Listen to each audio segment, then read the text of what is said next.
Welcome to Life Karma. Welcome. Don't be in trouble. Happy holidays. No trouble. Feliz Navidad. Yes. Trouble, there's been enough trouble for... Oh my gosh, I've been in We trouble. live in troubled times, don't we? Don't we ever? Troubled times. We had some trouble in the last couple of weeks. We apologize for not coming to our faithful audience and We can blame sharing Brian. our thoughts. We can blame me. It's okay. Yes, well, blame doesn't do much. It's trouble.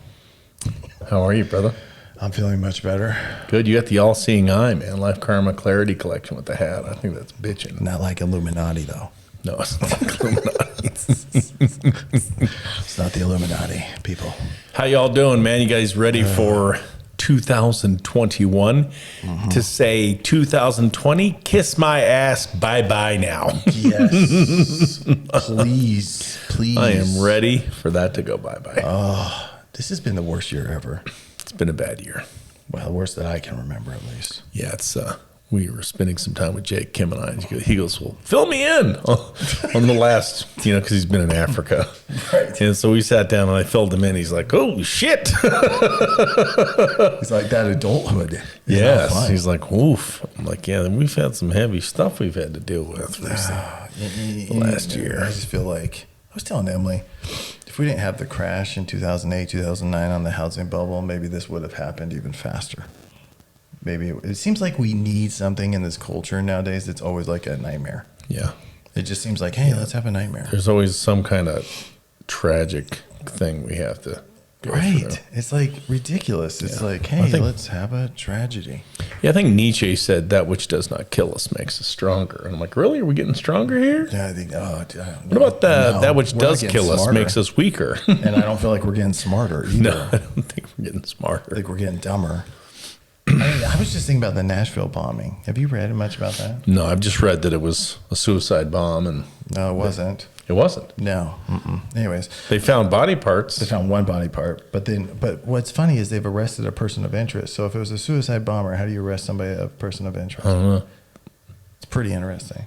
The press is saying that there's 6 cops that cleared the neighborhood and they're heroes. So Well, there was also an RV 30 minutes before, and you can hear the audio of this saying, "Leave, a bomb is going to go off," oh my gosh, like warning people.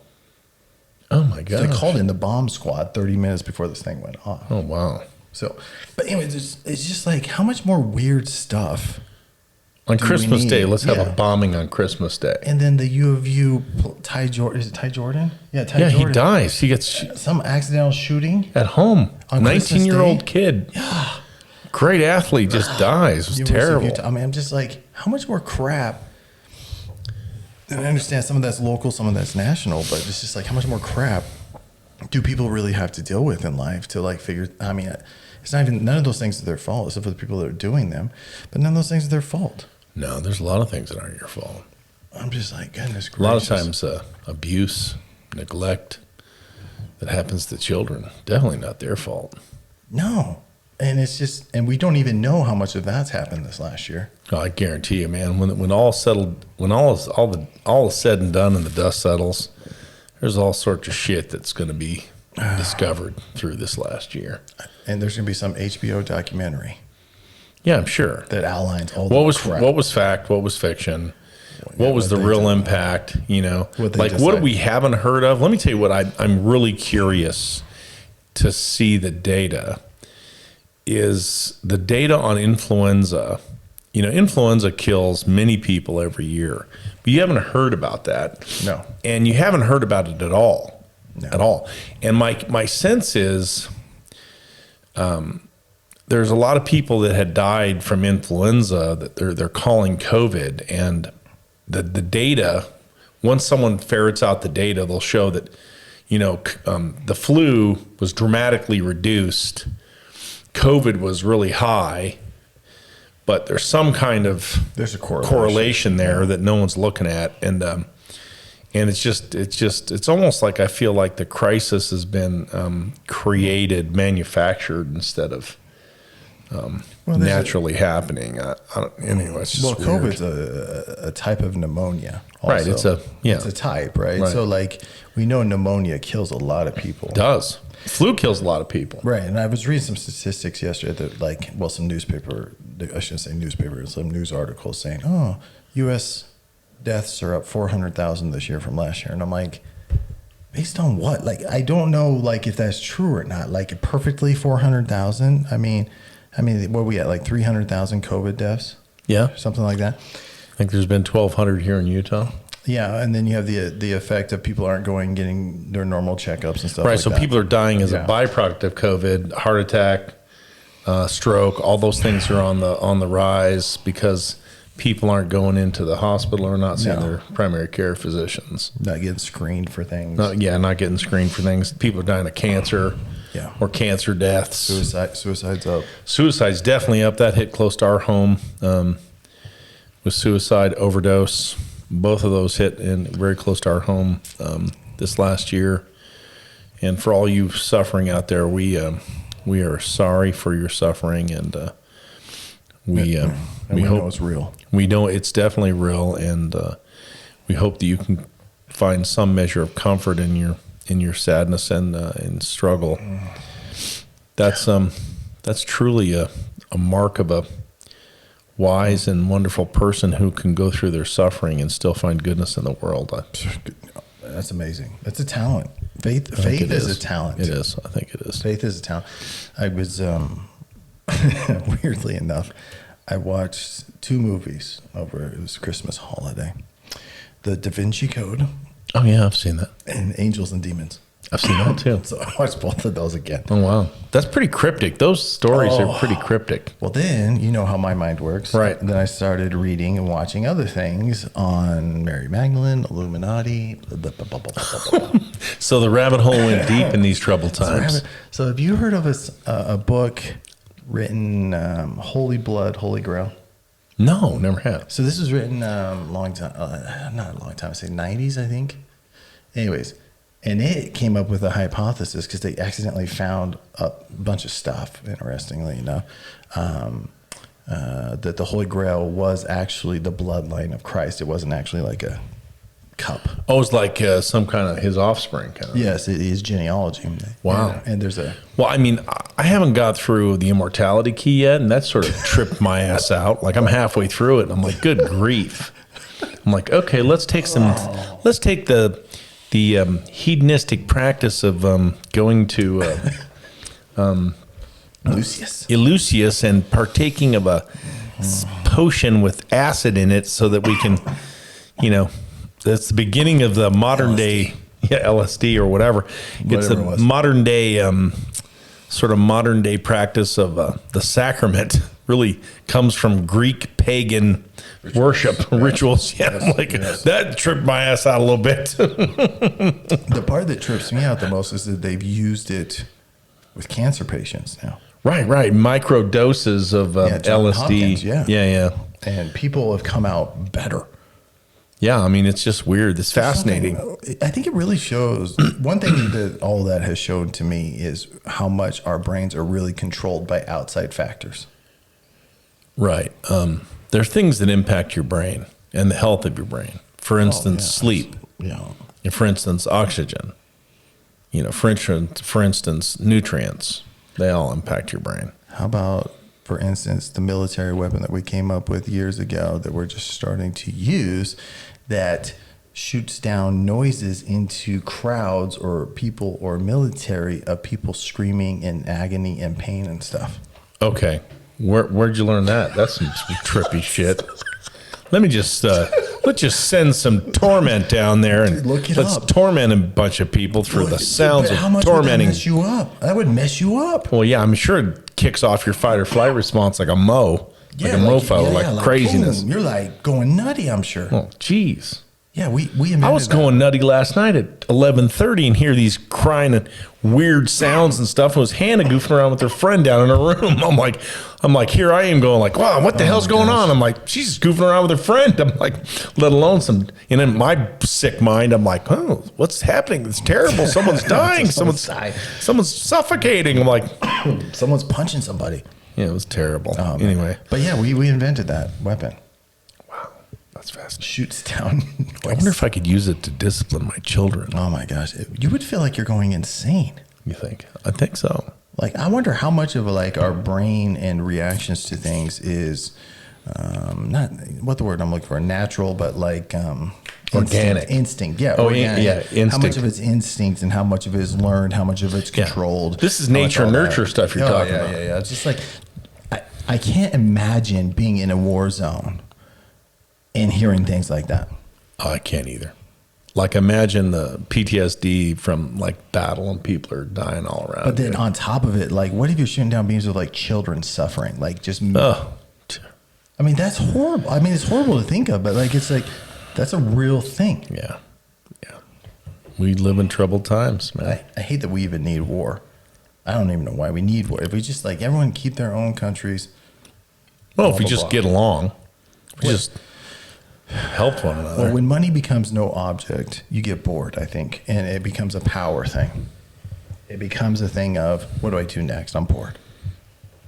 Yeah, I mean, money is gives you power. Well, Chinese are now projected to have a stronger economy than ours by 2028, moving it up 4 years because of COVID. I'm like, the frick does that mean? Who cares? Okay, so they have stronger economy, but the people are still. Well, I'm sure it's Servient. made up. It's made up. It's social. I mean, like it's Yeah. made up. Like how do you really judge an economy against another economy that doesn't use the same principles? Yeah, you have no freedom of speech. You go to jail. You get killed. Well, you use slavery. You live indentured servants. Yeah. Oh, fine. They can have a better economy. Yeah, Whatever. you're citizens. Yeah, you know why you have a better economy? Because you pay them 7 cents a day to like build iPhones or Yeah, whatever. to eat 4 pieces of rice and Judas. craziness. I mean, Well, whatever. Anyway, Have you what read shall this we book? bring? Have you read this book? Yes, years ago I read that The Road book. Less Traveled? Yes. He has a definition of love in here. Oh, let me hear it. Scott Peck, one of my favorite kind of authors. Yes, yeah. The Road Less, more than 7 million copies. I that's didn't a- even know about this book. I mean, it was I printed. read it 20 years ago. I was gonna say it's 25th anniversary. This Yeah. one. I was looking for the original date, 1978. Yeah, it's old. It's an old book. Beautiful book though. Beautiful book. It's called The Road Less Traveled: A New Psychology of Love, Traditional Values, and Spiritual Growth. Ooh. First of all, he says love doesn't exist, and then he gives you his definition. He's talking about romantic love, by the way. Sorry, I just find that extremely. There's 7 words for love in the Greek language. He talks about that in here, and I'm like, yeah, thanks. I mean, Sam already taught me all that. Agape is Yeah, Sam. brotherly love. Yeah, sure. He was Eros, Philia, Agape, yeah, perfect love, imperfect love, and so on. He says. All right, so here's his definition of love: the will to extend one's self for the purpose of nurturing one's own or another's spiritual growth.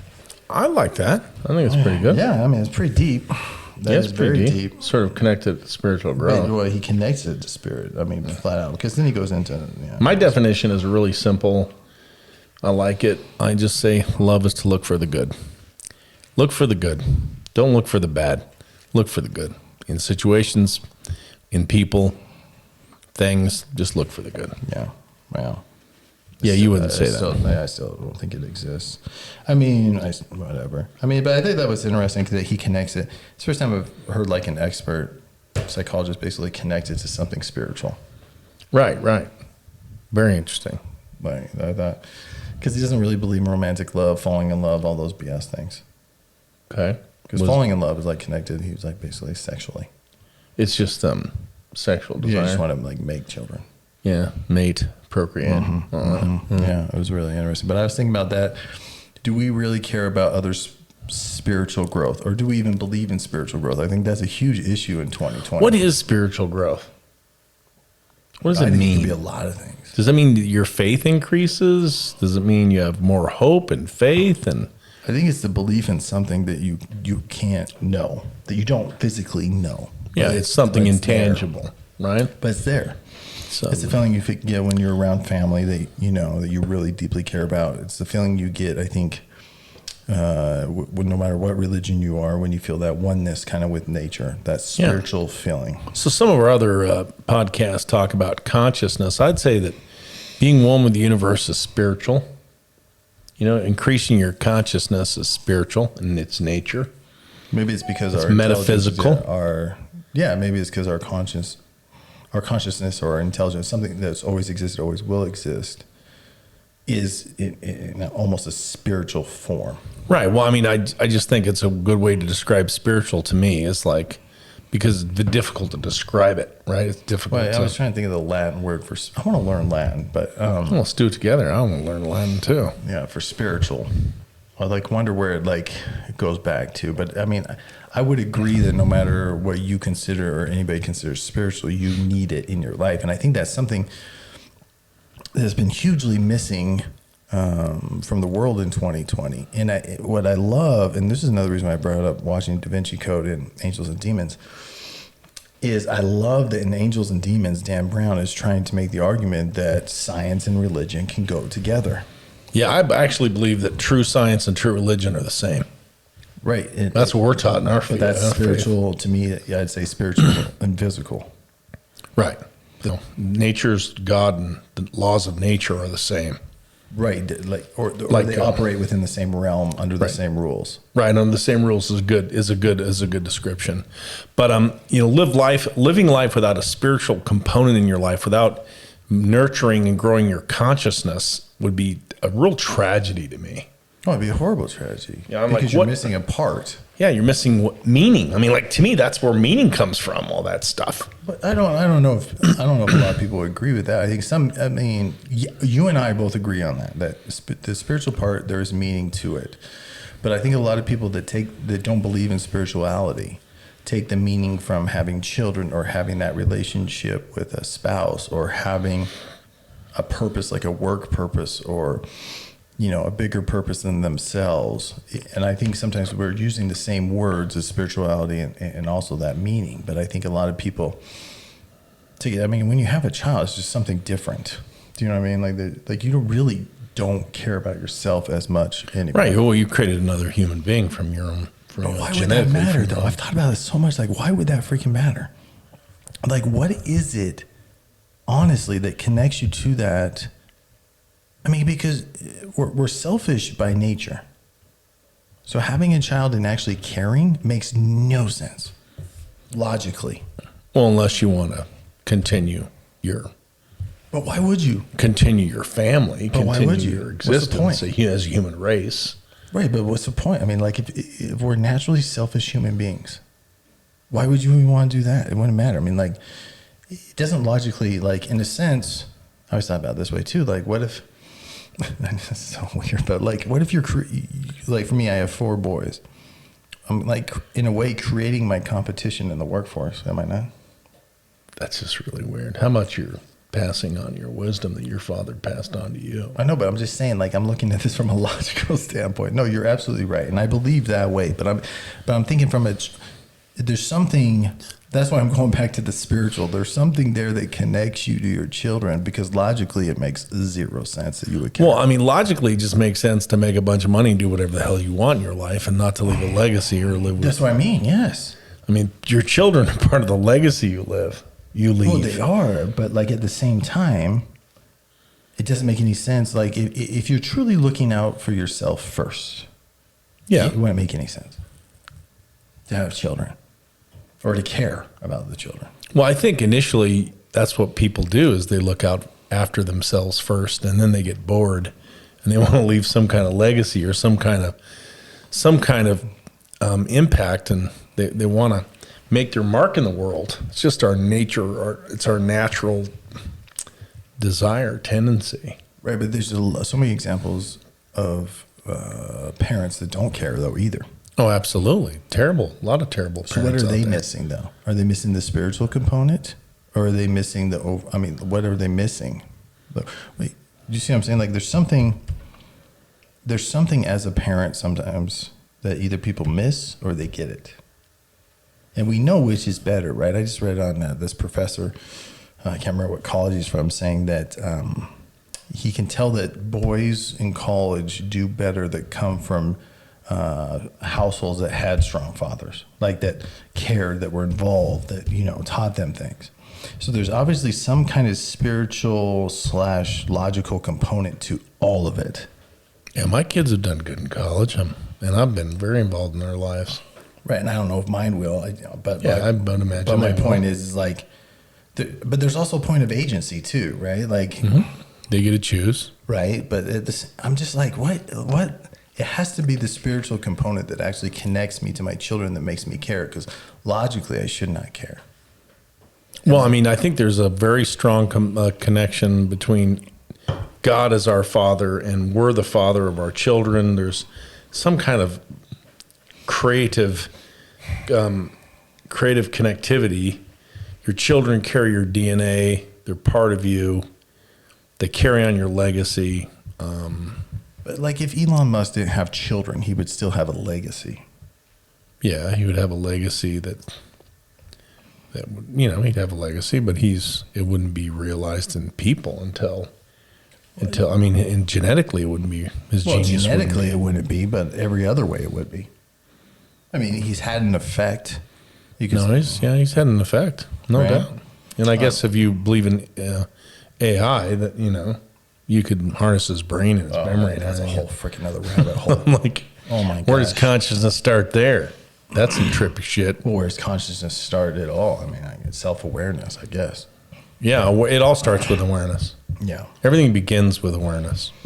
Ignorance is the enemy of choice and change, and awareness requires you come out of ignorance and you learn. And I guess that's what I'm trying to figure out here is like, are you not truly awake or aware when you have children and you don't care? Well, I mean, I have friends that decided not to have children. They seem perfectly happy, and they're Well, happiness is a whole nother thing. right. Well, they seem to be very productive and doing good things in the world. Man, I just can't figure out why I can't put my finger on it other than spiritually. Why I would care about my children's, and I do, and I just try to figure out. You just want that answer, sort of. Yeah, it's because of love, dude. And you hate that because you don't believe in love, but like you love your children because they're part of you. Your parents loved you because you're part of them. And your kids love you back because you love them first.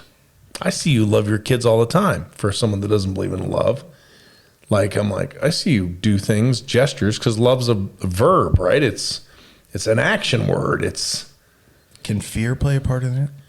Of course, fear can play a part in it. But I mean, what if you try and raise your kids so good because you're fearful that it might look bad on you? yeah, that's weird shit. I've never had that kind of fear. I'm No, always I'm just afraid that they're going wondering. to get hurt. Yeah, but I'm just wondering. I mean, I think that's real for some people. Oh, I'm sure it is. Yeah. Some people just have kids to clean the house and shit. Yeah, it's very Or, true. just have their servant to create servants. Who knows, man? Kim and I, we had children out of love, and our kids are some of the biggest joys in our life. And the Old Testament says, "Great shall be your joy in your posterity." But what do you have greater joy from? Your marriage or your children? Probably my children. Really? See, I'm I can't wait to get rid of my kids so I can hang out with Emily again. Yeah, but then guess what happens? What? She wants to hang out with the kids? No, it's called grandchildren, which we have. And then Emily's going to be spending the time with the grandchildren, and you're still going to be occasionally thought of and mostly ignored.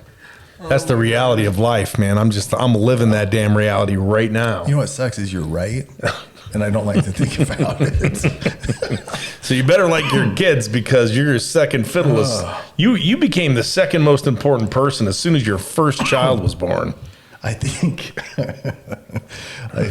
oh my gosh. I don't know. That's I'm still trying to get over that after 32 years. I'm still having problems with that shit. I think I want to like my daughter-in-laws more than my sons. Well, you'll spoil your daughter-in-laws. They'll just worship you because you buy them shit. Yeah, that's all I'll do. Just like my daughter, Hannah's totally spoiled by you.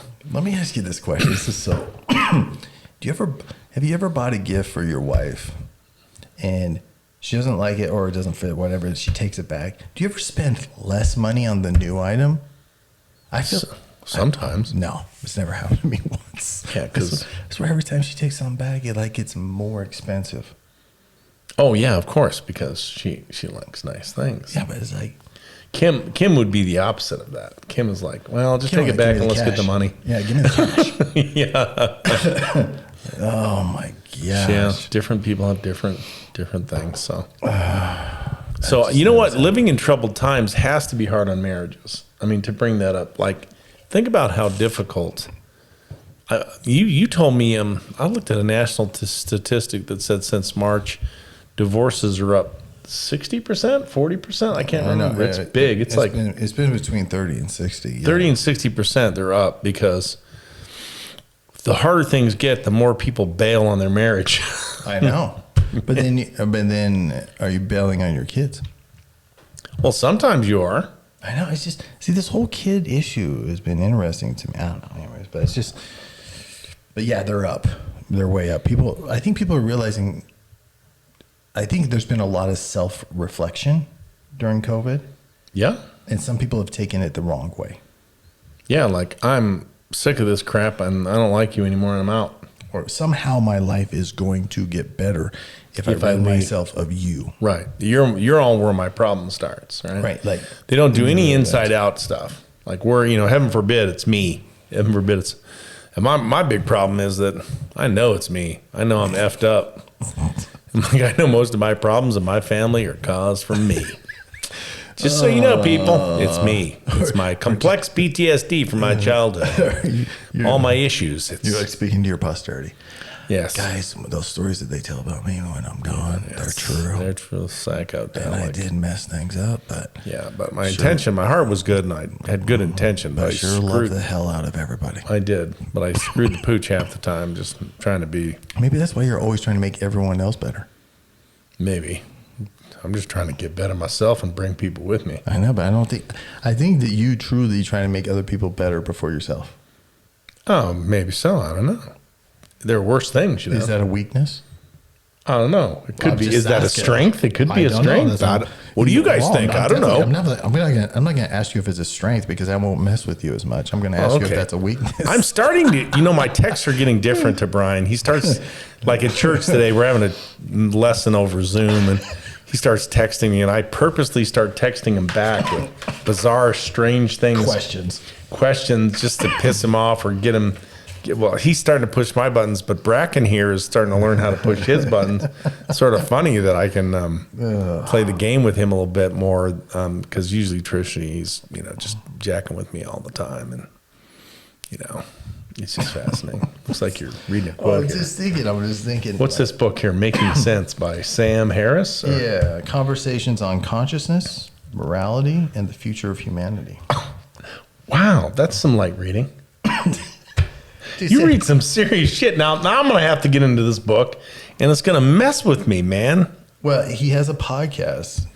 Now, this guy had the most fascinating 20, 30-minute podcast right after the election, about 2 weeks after. And he brings up the issue of almost in a way forgiving the 74 million people that voted for Trump. Because they need forgiveness, right? Yeah, in a way, yes. Okay. So I know. It's fast. Because he lost. But then he keeps talking and he's like, the world, America is truly splintered. Like it's truly splintered, cut in half. And it's a war basically on consciousness. Now, there's a lot of things I didn't agree with that he said, and there's some things I agreed with that he said. But what the takeaway I took from it was he brings up AOC specifically and says she wants to make a list of people that helped Trump and vote for Trump, work for Trump. And he's like, well, we know where that leads. Yeah, because she wants to imprison him, put him in the Trump prison. That's a Hitler thing. Oh, totally a Hitler thing. Yeah. And so what was interesting, and he even said in there, he's like, listen, I'm not super excited. Why don't we make a list of who voted for her? Yeah. Well, what about those that voted for Bill Clinton? Because I don't think morality was a great thing for him. No. So, I mean, like, once you start making lists, you only make a list for one reason. Yeah. To punish. To punish people. That's it. And so. Well, isn't Trump not signing this COVID relief thing to punish some people? Oh, for sure. Punish the internet companies. I mean, there's all kinds of reasons. There's so many things I don't think that we truly understand or see that are going on with all of that. It's so complex. It's so messed up. I mean, did you watch that video that Trump, when he vetoed, said $600 a person's not enough? Right, he says $2,000 is what they need. But did you hear what he said at the end? No, I didn't. I'm completely off news. I hate news. News is just ridiculous. In case you're wondering, news people, Yeah. you're terrible. All of you are terrible. If I could flip you all off right now, I would. Yeah, you are not serving the American people or the people of the world. No, neither side, right, left, whatever. Yeah, give me a break. So he says this. Fair and unbiased information. Bullshit. Fair and balanced. Fair and balanced, whatever. So, but he said this at the end of it. He's like, I'm sure the next administration will take care of this, and the next administration may be my administration. Oh, so he's already jonesing for president again. Well, Like, good grief, dude. I'm like, come on, dude. Like, Can you just relax you are- here? Yes. You got chill. beat by 8 You got million beat. votes. How many votes did he get beat by? Like a lot. A lot. Well, But then again, more than Hillary got beat by. Yeah, but then again, the voting system was all fraudulent. I guess that's the answer to right, that. right. I just want to read this part. So he interviews this Metzinger guy from Germany, and he talks. I thought this was really fascinating. He asked him this. So Sam Harris asked him, "How old were you when you learned about the Holocaust?" He's a German guy. He's a German guy, but he's a neuroscientist. I'm Right. pretty sure. Let's see. He's analytic philosophy of mind, applied ethics, and philosophy of cognitive science. He's a senior research professor at Johannes Gutenberg University in Germany on theoretical philosophy, director of a research group on neuroethics and neurophilosophy. So very brainy. Yeah, brainiac, dude. A lot of letters and a lot of titles. Well, I think it's neuroethics. I think is very because they're going into how much AI or control those kind of ethics. Oh yeah, there very should cool. be. Very Yeah. interesting information. So, But they get very off cool. on this tangent of the Holocaust because he says, "How old were you when you learned about the Holocaust?" He says, "I was 10 when the little scholar in me was awakening. And I was getting interested in the books on my parents' shelves. I noticed there was one book they put up very high because they didn't want me to see it. So, of course, the next time they were out, I put a chair on my father's writing desk and reached up there. I can just picture this little kid putting a chair on his desk to get up there, right? And reached up there. It was a photo book called The Yellow Star. And there I saw bulldozers pushing piles of corpses into mass graves and photo documentation of medical experiments on Jews with phosphor burning away their flesh and stuff like that. I vividly remember the feeling. It was like the invisible ice cold hand slowly enveloping my heart. That was the moment when my childhood ended." Oh my gosh. Because you realize the nature of man can be brutal. Yes. He goes on, he said, "When I was 16, I was still firmly and honestly convinced that I had been born in the worst country in the whole world. There's the aftermath when you ask your parents, 'How much did you know?' And they all say, 'We didn't know anything.' And then you ask the other school children in the schoolyard, and they all say, 'My parents also say they didn't know anything about this.' And then you ask your history teachers, and they will tell you, 'Don't let yourselves be fooled. Almost everybody knew.'" Of course they did. And it's just fascinating. It's called rationalization. People rationalize for their own existence, Yes. And, for their own survival. and Messenger talks about the German idealism. He says the urgent question was, how could this have happened? And Harris says to him, an intellectual and moral autopsy. Yes, he says. So it's an intellectual and moral autopsy. It's not, let's punish ourselves. It's, how did this happen and how do we prevent this? Intellectually, morally, autopsy of the situation. But I think too much as a society today, we see things that are wrong and we want to somehow fix it, throw money at it, throw services at it, throw something at it, but we don't do the correct autopsy, the moral and the intellectual autopsy. Right. The lessons learned from the shitstorm. Right. Right. Right. Like none of that's being done. And that's what I'm saying. In 2020, there's so much, it goes back to that divorce thing, so much self-reflection that wasn't self-reflection. It wasn't a moral intellectual autopsy on ourselves. It was on everybody else. Right. Everybody. We wanted to push all that on everybody else. I think I hope I don't butcher this term, but I think my counselor was telling me about the anesthetic stress load that people are carrying. And what happens is neurologically, we all can take a certain amount of stress and then we lose our shit, right? Yes. So he was talking about, I'm like, simple things, just setting Kim or me off. And he says, guys, your stress loads are super high. And the slightest thing can send you guys reeling, because everybody, their barriers to stress are, it's chronic stress over time, and your anesthetic load is so high that just the slightest things make you lose your shit. And so I'm like, okay, what do we do there? And he's given us some things that we can do to reduce that stress load. And Yes. You can use CBD, you can meditate, you can isolate, you can, listen to music. There's all sorts of stuff. You can do yoga.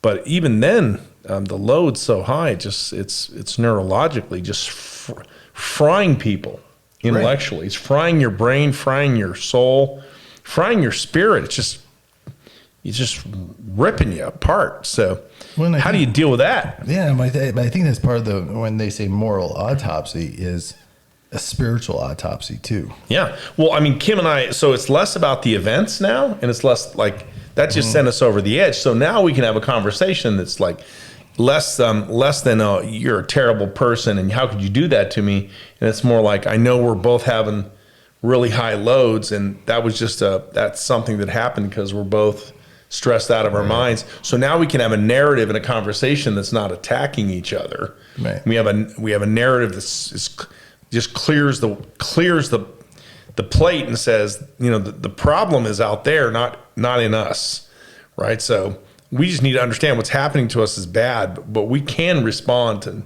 and be good. We can do good things even though this shitstorm is happening. Right. That's really hard to do, though. It requires discipline and a lot of effort, man. A lot of effort. Well, yeah, because you have to self-reflect first. You have to do a self-autopsy. Yeah. I really like the word autopsy because you really have to. Using that word in my brain at least works because you really have to break things down. It's like Michael Jackson's song, "Looking at the Man in the Mirror." Man in the mirror. Yeah. Mm-hmm. Asking him to change his ways. That's an autopsy. That is an autopsy. And when they're not easy. No. Because they require self-feedback. And no one likes feedback. They're like, yeah, you are a piece of human shit. I'm looking in the mirror and I'm looking at this doofus piece of shit human being. And how can I overcome that and become a better person? Sooner or later you got to come to grips with how much of an a-hole you are and move forward because, Or it could be like me and you just realize you're an a-hole and you're fine with it. Yeah, you're not fine with it though. You're trying to be a better person. You're working on things every day. Well, yeah, a better person, but not in general. I think a better person. I think I'm still an a-hole. Well, I'm an a-hole, but I'm still trying to be a better person. The two they're not. Can you be connected. An a-hole and a good person? Sure, you can. Okay, well then we're okay. You mean a-hole to strangers? You mean a-hole to strangers? We're on the way. A good person to your friends and family. I know people like that all the time. What do you guys think? People that are a-holes and good to their family. Are you an a-hole at times, but yet a good person? That's a powerful question. Well, it's always about your own definition of a good person. Yeah, the beginning of wisdom is the definition of terms. So what does it all mean? But I thought that was interesting. I thought you would like that, the moral. Moral autopsy. I think a lot of things can be learned from this notion of deconstruct or autopsy or just lessons learned, all that stuff, and taking a moment in troubled times. That's a really good way as we're sort of getting the end of our podcast here. I think this is a really good way to couch this kind of living in troubled times is what can be learned from these troubled times? Mm-hmm. How can we be better from these troubled times?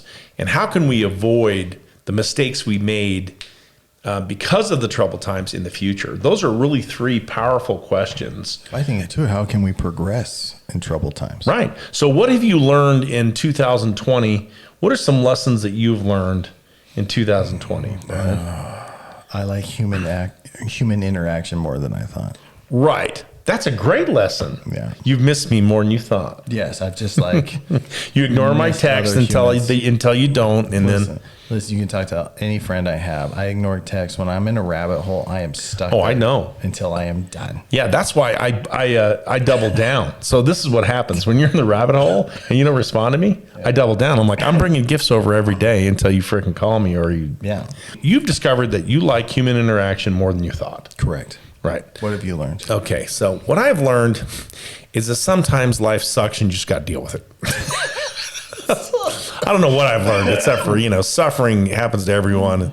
What I've learned once again is don't ever say it can't get worse, because it always can get worse, because you can have a pandemic and then you can have an earthquake and then you can have riots and then you can have suicides and Then you have a new overdoses. strain.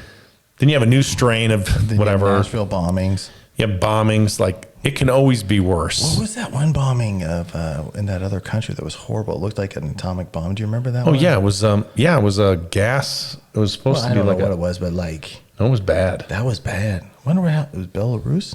I don't know. Yeah, it was bad. quote me on bad, that. bad. It's like 6 city blocks were leveled. Oh, dude, the videos on that. Thousands of people were killed. Jeez. There's a lot of bad shit that happens out in the world, but that doesn't necessarily have to keep you from doing good.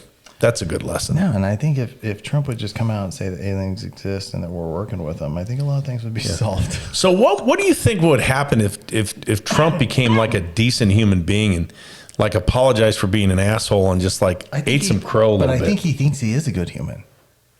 Well, I mean, Well, sure. If he's and all narcissists think they're good human that's beings. my point. Is like you're not going to get him to say because that's what course he not. believes. Like I mean, When I'm president again in 4 years, I'm like, what are you going to do? but trust me, what- Biden thinks he's a fantastic human being. Listen, you don't get to politics that high. And not think you're the Yeah, and cream de la cream. But not only that, not think that you don't have anything you need to get better at. Yeah. You know, it's You're true. the leader of the free world. Yeah, leader of the free world. Alleged free world. Yeah. Okay. So maybe this week you guys can ask yourselves, what did you learn this year? As you're saying, as you're kissing 2002 goodbye, or kick it in the ass goodbye, whatever you want to call Flipping it. at the bird. Flipping at the bird. We can double bird it. And look forward to 2021.